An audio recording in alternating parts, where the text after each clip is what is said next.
Is this thing on or how's it going? Well, hello and how's it going? Well, how's it going? Hello, and how's it going? Hello, how's it going? Well, how's it going? Well, how's it going? Well, no, sorry. Well, how's it going? Well, how's it going?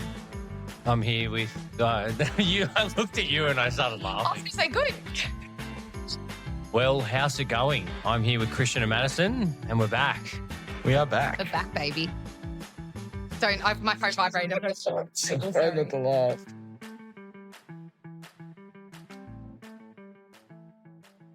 Well, how's it going? Welcome back. I She's back. was going to Maddy. introduce everyone. That was pretty bad. Yeah, That's that was not one of your better intros. No, don't clip that one, please.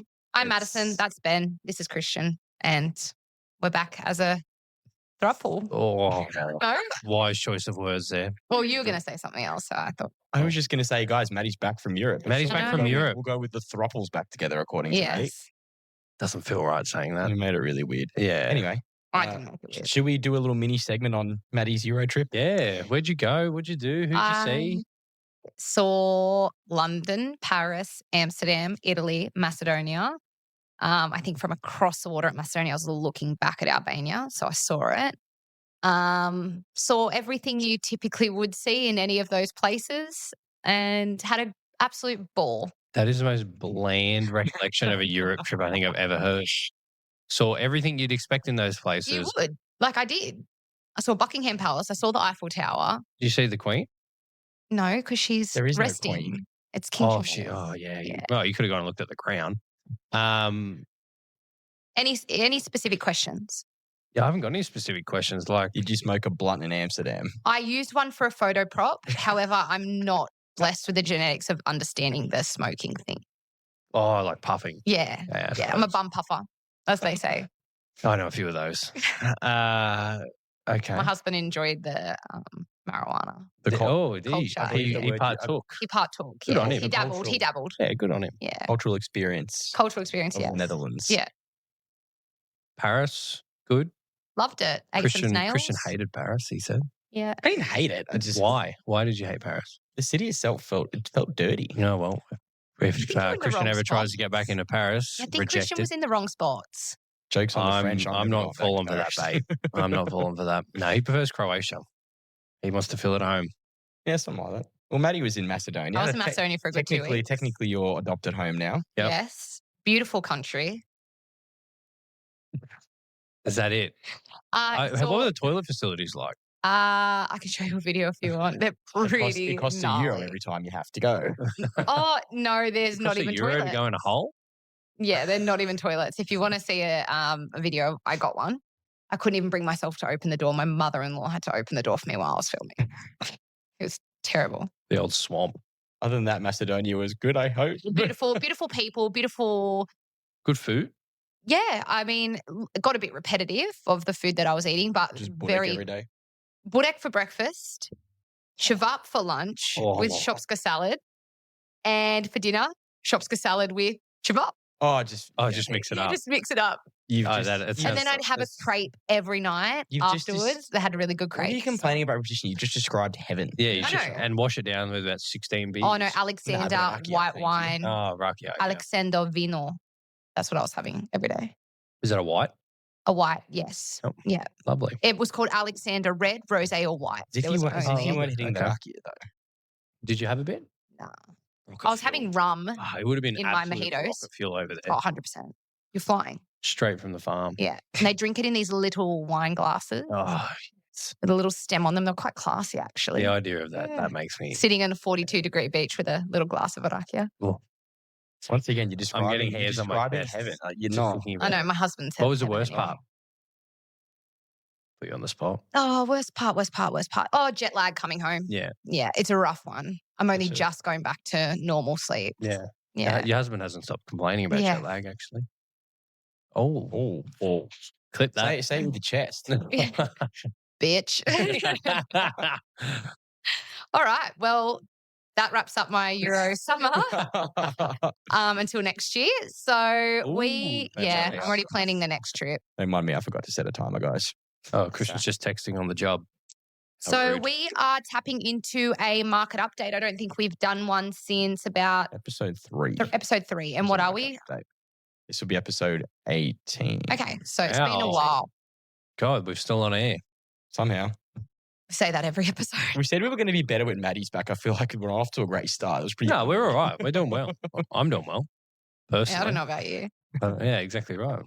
Take a long, hard look in the mirror. Who's taking us away? Kick us off, man. Market update. Would you like to start with the real estate property update, or would you like? Well, I haven't been here for the last 6 weeks. So I don't really know what's going on. Really? If Ben could educate me, that would be quite. Didn't you prepare the notes? Yeah, I did, but no. Ben's still preparing his personally, notes. for me, we do say this every time. It's definitely different person to person. Yeah. Geez, what between now and episode 3? So we're probably talking about 3 months. Yeah, maybe longer. Maybe a bit longer. I think the last 3 months. Well, if you work it out, we do an episode a week. She's going to get technical on me here. So about 3.5 months, correct? Okay, yeah. Perfect. I would personally say in the last 3 months, I have found buyer activity to be probably a bit lower, like dropped off, but it was progressively dropping, I'd say, in the previous 6 months to that.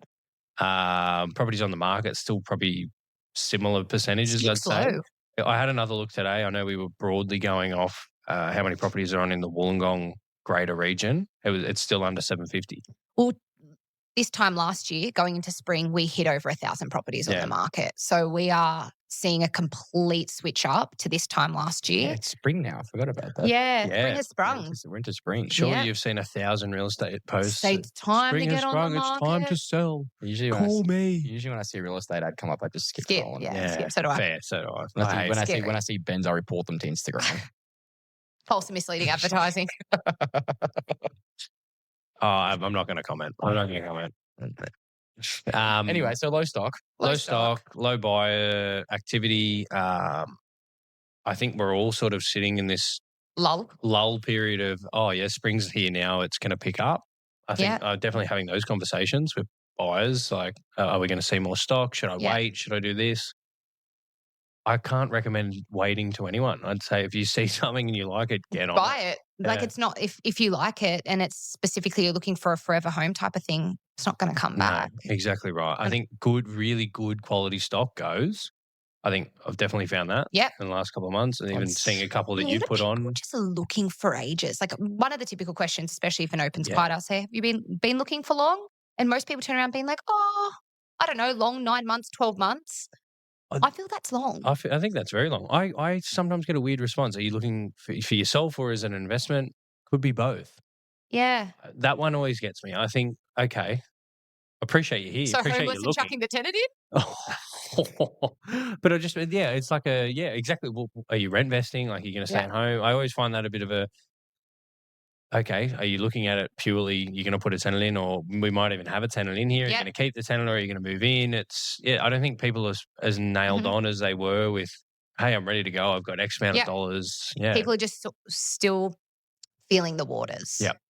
Yeah. Okay. Hesitation in the market. I'm assuming you guys have a section later on about expectations. Assuming would be great. I would not to jump in, but to your point about people not recommend waiting. There's obviously some expectations. We'll hit some around stats the there for sure, which we'll get to. But how are you finding it from the broking side of things? I've been pretty consistent, honestly, the last few months. Like it hasn't been crazy busy. Don't get me wrong. I've been drowning in work, but I haven't been sitting there twiddling my thumbs every day either. It's constant. Yeah, it's been pretty safe. It's pretty steady. That's like us, I guess. Like just safe and steady. Oh, look, if it went like this for a year, you're making ends meet, but you're like, is it going to pick up? Yeah. Just agreeing with that statement? Yeah, I'm agreeing. I was waiting for you to input. I didn't hear what you said. I just said, yeah. I said, if it was like this for the next 12 months, like, I'd be pretty depressed. But it's like, is it going to pick up? Like, come on, give us something. I don't know. Which the expectation is that it will pick up by the end of the year. I think so. That's the expectation. Like the first home buyer scheme that we sort of touched on last time, that's come into play now. Yeah. And I mean, everything starts from the bottom. So once those first home buyers start moving, it's all based on expectation, right? And the market is expecting things to start picking up. It does feel like it's getting a little bit later, though. I don't know. Maybe that's just a personal thing for me. I don't know. Like I keep thinking, all these properties going to come on the market next 2 months? Because really, we're midway through September. You don't want to be starting your campaigns. It's going to be pushing Christmas. You've got to be really strategic around this time. So I feel like the now and the next 45 days are peak. Yeah, 100%. Median house price is back over $1 million. It is. Across the country in Wollongong? Wollongong, Greater Region, Christian. Okay. You're country specific. I'm just asking. Oh, what have you put in the notes? I like that. Driven by tightening stock, buyer confidence, easing of interest rates, Wollongong LGA leading growth. Mm-hmm. I find all those statements true and correct. Yeah, because I wrote them. Can you talk us through them? Interesting though, days on market though is interesting. Days on market are quite high, which is, I mean, for my personal statistics, if you head to MadisonPhillipsRealEstate.com. She likes to keep them down. I like to keep them down. I like to keep my days down. I think at the moment averaging, 28 days on market. Jesus. And I think at the moment we're sitting about units 34 days and houses 84 days. That's in Shell Harbour. Lake Illawarra. Massive. Yeah, 17 days on market in Lake Illawarra. Place to be. Place to be. Yeah, what's our average there? House median 887. I feel like it's just that affordability thing, isn't 100%. it? Like Lake Illawarra, Berkeley, Dapto, they are hot pockets. Mm-hmm. Hot pockets. Tom's nodding very happily. Berserkly. House prices are even about 2.5%. In the last year. Yep. Seems to be all pretty steady. Yeah. Nothing crazy. Like nothing that we've had over the last couple of years. So 2.5% in the last 12 months across the greater Wollongong. Across the greater Wollongong and LGA. Nationwide, they've said about 1.7. So Wollongong's really surpassed what the country's saying. It seems quite low. Like for the last 12-month period. Yeah. I haven't seen anything really hot. I haven't seen drastic growth. Yeah. All right. Interesting little stat. Yeah. It seems. What did you think? Shocked and confused? Well, I know the market hasn't been red hot last. I feel like we were saying, but average is about 5%. So I'd say we're below average. Yeah, but I'm saying for the nation to be at 1 point. No, that's Wollongong. Sorry, no. That was Wollongong. Wollongong LGA, 2 point something, and houses quarterly growth 3 months to July 1.6. I'd say it's quarterly. It's quarterly growth. Okay. Yes. Sorry, not over 12 months. He added over 12 months. Oh, sorry. Just want to clarify. I was like, that seems really low for a 12 month. No, quarterly. Ben added in the 12 months. I don't know where that came from. That's from. over the last quarter. That seems about right. Sorry. Yeah. Just wanted to make sure we're on the same page. The most active suburbs are Mount Ousley, Mount Kira, Coaldale. Blue chip coastal suburbs. Mount Ousley last time. Yeah. Oh, Unadera was in there last time. We were taking the piss about Coaldale, remember? Coaldale just had the highest price ever at auction, didn't it? Ever at auction. 6 something. Was it 6? 6.1? As in ever, like for that? Yeah, auction. Auction. Region. Highest ever price fetched at auction. For residential. Coaldale's the place to be. Crazy prices. Thirroul, Austie, Coaldale. Mm-hmm. We both just sold. We just both. Oh, I'm in a cooling off period. Don't jinx it. Don't jinx it. We know we don't speak about it until the deal's done. Yeah. Same price? Both of us? Oh, we are? Yeah, I think so. 2-1. Yep. All right. There we go. Interesting. Couple of doors down from each other. Yep. Two completely different properties as well. So true. Very true. Yours is more of the just a house, straight, steady moving, and yours is a development site. So interesting. Same price though. Yeah. Yeah. Cool. What else you got? What else have you guys found over the last 3-4 months since we last did a market update? Rental. Well, if you want to tap into a bit of a rental side of things, sorry. I had something in my head and I've just... Sorry, we're going to have to pause She's here. still on Macedonian time. No, we're fucking cutting this bit. Macedonian standard time. We're cutting this bit. Oh, yes. So rental prices increasing, vacancy rates remain low. That's what I wanted to say.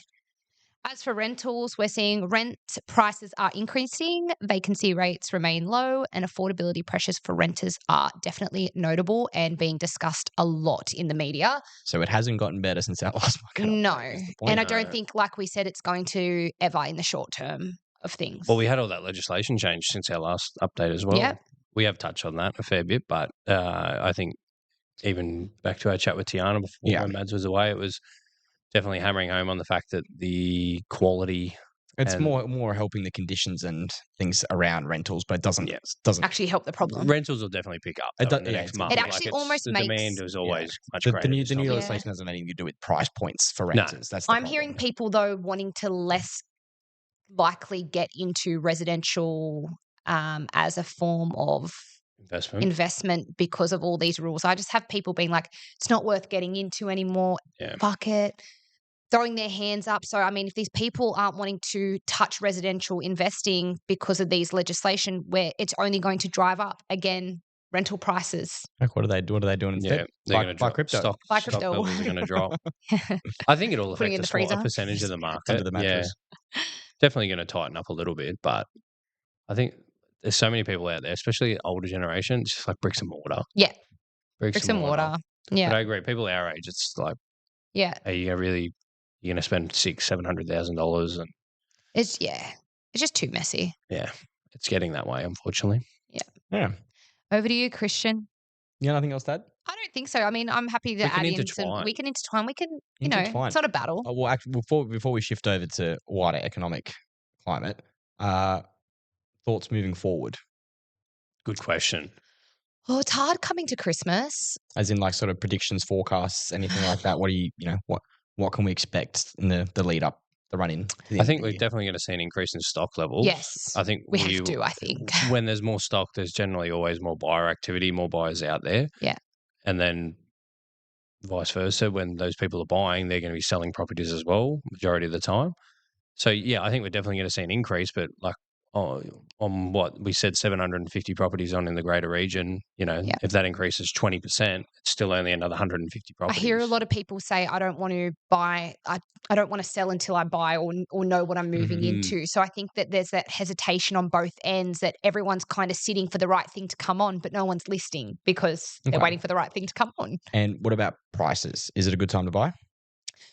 I would say there's not too much competition. Even though stock's low, I wouldn't say that it's driving buyer activity up and pushing prices up at this stage. I still think that over the next 3 or 4 months though. So going into the end of the year. I don't think you're going to get a massive increase leading into the end of the year. I just don't think there's economic factors there that you'll probably touch on, but we haven't seen it for the last 10 months or 9 months. Sorry, being in September. Since the start of the year, we've always been saying rates are dropping, prices are going to go up. Have they? Last year's the first year I would say that we didn't have a seasonal market in history of real estate, of when spring just went whack, like compared to what we usually know. And I would say this year it's done it again, but in the complete opposite way. This is probably, I think, more of a normal market. I think we're just so used to such a volatile market. Yeah. We've only ever worked in the most heated property boom ever to exist in Australia. Exactly. So one of them anyway. This is normal. This is you're just riding the wave. We maybe think it's just dead, but we think it's dead. But there's still people out there doing really big numbers. But I don't think even for their standards, they're probably doing less than. Well, they're definitely doing less than they have been for the last couple of years. So you guys don't think there's going to be a crazy jump in prices to the end of the year? So. I don't think we're going to get a COVID 30% or 40% jump in the next. Watch us next week. No. I would be shocked and awed. I'll eat my hat. I said that last week too, didn't I? I'm going to be eating a few hats. Ben's going to be eating a lot of mukbang hats. Send us a hat. Mukbang. Hat mukbang. Send us a hat. I'll eat it at debutante. Ben's been talking about mukbangs all day. So he's just learnt what they are. So he's very weird concept to me. If I eat, I want to eat in peace. I don't want talking some shit with your friends. It sounds like fun. I don't know. Eating on camera just gives me anxiety.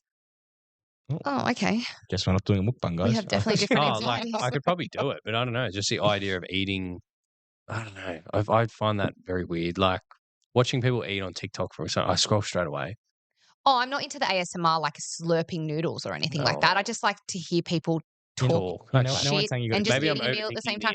You're really overthinking it. You don't need to chew your steak into the microphone. No, it's not about the sounds and stuff. It's just eating, talking with your mates. You can't say cut it out when we're mid-conversation. Yeah, and talking. We're not cutting nothing out. Everyone's going to hear you chewing now. Just for the record, Ben has now been muted. Yeah, we gave editor Dom a mic this time. We might do a Dom reveal next week, guys. If you want to see a Dom reveal. Let's we reveal wanted to our do one Dommy. tonight, but he was upset because we didn't give him enough notice, so we couldn't, pretty himself up. He's in his gym gear. He's looking fit. I think he looks good. 10 likes next week, we'll do a Dom reveal. Yeah, drop a comment on this video if you want to see a Dom reveal. Yeah, we'll show our Dommy. Unhinged. Mute him. That took a turn. All right. Well, all right, Christian's turn. Economics. Fire away. Economics. I just want to more give an update, I guess, of overall wide scope, how things are sort of looking. So I sort of pulled a bit of data from mainly the RBA, their statement on monetary policy, which was released last month in August. And there's a bit of extra info in there from the ABS in terms of stats and data. But main thing is obviously, again, last time we did a market update, everything's all about inflation. It's generally still is, but now that it's back under control, there are other factors that they're kind of focusing on more. So trimmed mean inflation, which is the really important one that they look at, not headline inflation. That's fallen to 2.7% for the full 12-month period to June 2025. So it was pretty much in line with the forecast that we got back in May. So it's kind of hit expectations. Headline inflation, which is just the straight up one where they don't adjust for seasonal, temporary sort of changes and fluctuations, that's fallen to 2.1% for the same period. And just as a refresher, the RBA's target band for inflation is between 2 and 3%. So we're at the bottom of it. Bottom end of the band. Yeah. But again, the trimmed mean inflation is the one that they really watch. And that's fully still within target. So there isn't really much. They're hitting targets. I feel like last time we were in grave concerns that we weren't going to meet these targets. Have they changed the... No, from May. This is in line with forecasting from May. Yeah. So back in May, they sort of predicted that it'd be around this level. Okay. Things are going to be sort of cruising for a bit. Labor market conditions. So this is more unemployment. I said a couple of times, unemployment's been at, record lows. Yeah. It still is. It increased slightly to 4.3% in the month of June, averaged out at about 4.2% for the June quarter. Again, it's still record lows. The participation rate and employment population ratio also are still at record highs. So there's more and more people involved in the labor market in general. So that's a good thing. Again, you've got inflation under control with record low inflation levels and record high, participation rates and things like that. It's pretty cool. Yeah, I guess. GDP, that was the worry as well. Obviously, slow GDP growth that did rebound for the June quarter to 0.6%, and that's actually slightly more than what the initial kind of forecasts were because we had in the March quarter was a bit subdued. It was sort of below expectation. That brings the year-on-year GDP, so to the end of June, to 1.8%, which is all right. Isn't really like a set target anymore for GDP. It's just more making sure we're still growing, still moving as we need to be. Overall outlook, the robust performance of the economy in the June quarter is largely due to government and household spending. This is all from the RBA statement on monetary policy, by the way. So household spending rose 0.9% in the June quarter. And that kind of indicates that the rate cuts have had the intended effect the RBA wanted, which is kind of boosting household expenditure, especially in terms of non-essential goods and services. So that's sort of non-discretionary, discretionary spending, I should say, sorry. The savings rate fell from 5.2% to 4.2% over the June quarter. So basically households are spending more and saving less, which in traditional economics is a sign that the economy is moving again. It's growing. That stacks up, doesn't it, Mads? That's what my husband says. People are spending money and not hoarding it under their mattresses. So it means there's more money getting injected into the economy, which is what they want to, in terms of economic growth. Other than that, what else did I have here? Given that household spending is increasing, savings rates have fallen, mortgage holders probably are going to have to wait for further rate cuts. It's almost at this point because the RBA is meeting again at the end of the month, 29th to the 30th of September. And it's pretty much everyone's just betting that it's going to be another rate hold for the time being. That's what I've But that being said, they're also expecting inflation to remain within the target band for the foreseeable future. So the RBA predicting that it's going to remain in target band right up until the end of the 2026 calendar year. So inflation, as per their forecast, it shouldn't be a problem for a while anyway. They're also expecting economic growth to lift a little bit further over the next year. They're projecting between 2 and 2.4% for 2026. It's pretty solid. So the overall outlook's pretty good from a, They got it under control. Any predictions on after the next rate? Yeah. Main thing is, what else did I have here in my notes? I had a quote from a very famous footballer, Gennaro Gattuso. Sometimes maybe good, sometimes maybe shit. That's honestly the layman way of summing it all up. The economy has bounced back. People are spending money. The downside, though, is it's going to make the RBA cautious in terms of rate cuts. I've got a quote here from the Beta Shares chief economist, David Bassanese. Butchered that. Probably. He said, in terms of monetary policy implications, today's report was not weak enough to justify an RBA cut at this month's policy meeting, but also not strong enough to rule out a rate cut in November, provided the September quarter CPI inflation report is benign. So potentially another rate drop. Yeah, most people are thinking we'll get another rate cut by the end of the year. In November. Do they meet in December? They don't meet in January. They meet in December. It used to be that way. It used to be monthly, aside from January. They changed it now to the cycles. It's not always. It used to always be the first Tuesday. Different. Okay. Yeah. It's on a different cycle now. As soon as I started getting with it, they changed it up.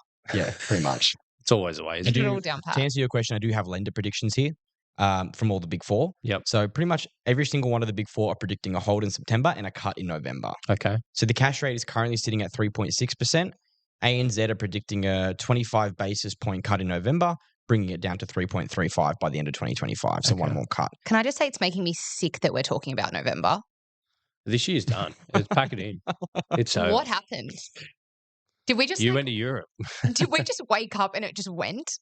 January, it feels like it's over again. Then we're going to start again. Yay. Yay. Even faster. Hopefully more rate cuts. CBA predicted the same as ANZ, so one cut in November, bring the cash rate down to 3.35% by the end of the year. NAB are a lot more bullish. NAB always seem to be the most bullish out of the big four. Good on them. They're going for it. They predict a 25 basis point cut in November, same as the other two. Yep. But they predict another one in February, so bringing the cash rate down to 3.1%. So is that indicating the next meeting won't be until Feb? It goes November then Feb.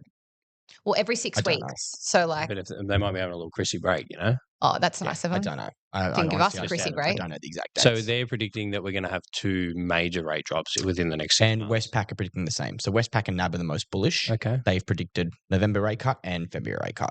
Which doesn't mean there might not be a meeting in between, but they're just probably saying... They're just predicting that. Cut, hold, cut, that kind of cycle. So thinking of that November drop, it's going to be too late in the year, I think, to have any major effect on pricing. You'd be surprised. I think the rate cut's going to have less of an impact compared to this first home buyer guarantee scheme. Yeah, they'll happen at the same time, and it'll probably correct. It may give the impression that might it get is that the 30% right. Yeah, one thing I might be eating a hat. At this point, you're going to have a lineup of hats. Because when does that actually come into play again? Start of October. Yeah. So we always got taught in economics that the most powerful driving force in the economy is people's expectations and consumer sentiment. Yeah. And the market is effectively holding its breath at the moment. You've got first home buyers who are quite literally, I've got a couple of clients who are sitting there saying, we'll just wait till the 1st of October when the scheme expands and we can access it. Yeah. So you've got first home buyers. It's like waiting for the doors on the boat to open. Like 1,000 people are going to try and come running out at the same time. And that's going to create a massive inflationary, what's the word? Inflammatory? No. Go have your Voltaren. It's gonna massively boost. It's because on the same token, you've got investors, you've got seasoned investors in the market who have those same expectations. Yeah, and they're going to want to move as well because they're not going to want to miss the boat on prices getting jacked up. So it's a case of, I think anyway, to your point of what I was asking you guys before, property prices by the end of the year, I think we are going to see a jump by the end of the year.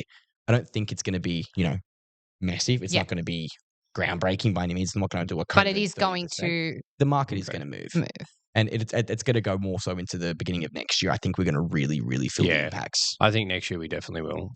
If we're going to have that build up for the next 3 months or 2 months, and then everyone sort of goes to sleep in December, and then January is just going to be... Well, like you guys said, it's been pretty... honestly, it's almost eerie. The market feels dormant. Like it's ready to... Like it's ready to pop it in a second, but it needs a kickstart. And I think this expansion of the government scheme is going to be a big kickstart. Combine that with another rate cut in November, I think it's a cocktail for growth. For a good margarita. You're not on holidays anymore. You're not sitting on the beach sipping margaritas and Aperol spritzes, Mads. We're back to work here. Aperol spritz. Limoncello spritz was my thing. Oh, I'm a big limoncello. People actually think we're alcoholics, don't they? I'm not drinking till Friday. Or tomorrow, actually. Come and have a drink with us. We'll chat property. I did have a last section just on sort of more global economic review as well, rather than just Australia. Yeah, take us to New Zealand. No. Vietnam this week. Again, this is all from the RBA Statement of Monetary Policy, so from August, so from last month, a few weeks ago. The quick summary was impacts from the early trade wars and tariffs haven't been as bad as initially thought. So everyone was obviously stressed with Trump and his tariffs, and he's throwing his toys out of the pram with all the other countries.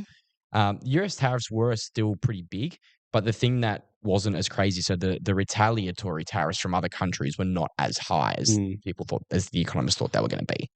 And global markets have adjusted accordingly. So China, for example, the decline in imports to the US, or exports, to the US, so the amount that China is exporting to the US, it's been more than offset by the increase in the amount they're sending to other countries instead. Okay. So they just replaced it.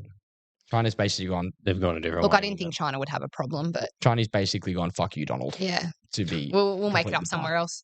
Overall outlook is still pretty bleak. There's still a very large amount of uncertainty, which again, buzzword in economics, uncertainty. It's great. Further escalations and declines in trade volumes cannot be fully ruled out. The impacts to the Australian economy from the so-called trade wars have been minimal, though, according to the RBA. So the RBA has pretty much said we haven't really felt any of the impact from those trade wars. Realistically, it's very, very minimal. Good. We're just our has own nothing to do with us, really. Little floaters out here. We're just our own little. I'm sure there's certain industries that have probably felt a bit of a pinch from it. Of course. Yeah. But overall, it's not like our economy's tanked. No, they were worried that the global economy, including us, at one point was just going to... Still could happen. They're looking like they're going to end up with a civil war. The alarm. Go. We're back. The alarm nearly got us again. Fucking every time. 7 p.m. She's really on the potty mouth now. She's back from Europe. I know. What happened over there? The Massos, man. Oh. They are swearers. Swearers. I think it's just the Balkan thing. The Balkan, yes. Yeah. I've been told I swear way too much, but it's okay. It was everything I had, and honestly, in terms of my stuff, so I don't really have anything more to add. I think overall sentiment, if I had to sum up this entire episode in 2 sentences, it's basically the market's asleep. We think it's going to wake up soon. Wake up, Jeff. Yeah, I completely agree. I think that's probably it's just a waiting game now. Yeah. Everyone's kind of waiting with bated breath, so to speak. Yeah. Oh, when it comes, it'll come. It'll be, we'll know about missing it. Out, and you'll probably, yeah. We'll know about a few calls. You'd like to hope the 3 frontline workers in that field are going to know about it. Yeah. We'll let you know. When it hits, we'll let you know. Give you another market update. Yeah. Episode 22. Well, I think it's only fair that since Maddy's back now, Maddy has to wrap us up. Yeah. Ciao. Whoa. That was really quick. Wait, no, I haven't done my marketing plug yet. Oh, sorry. Say ciao, quick. Ciao. Ciao. Oh, also, Ben was supposed to mention that he lost his footy tipping comp. I don't know. Yeah, Riley Law won. Well done, Riley. Good job, Riley. Called me out. We had to call him out on that. Honestly, I don't actually have a marketing ploy locked in. Good. I didn't come up with one. On that note, we'll see you next time. Have a lovely week, and ciao. Ciao.